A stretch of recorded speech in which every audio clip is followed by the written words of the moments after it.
cabbage, repolyo. Pag ganito na siya kalalaki, pwede na siyang i-transplant. Ayan.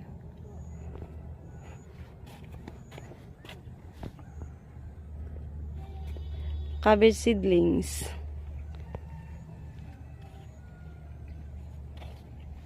Ito naman ay bebeyahe sa ibang lugar para itanim doon. 36. Ito yung mga 40 crates.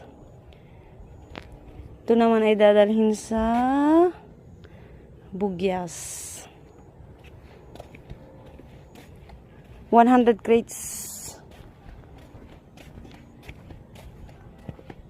Repolyo. Ayan. 3 to 4 months.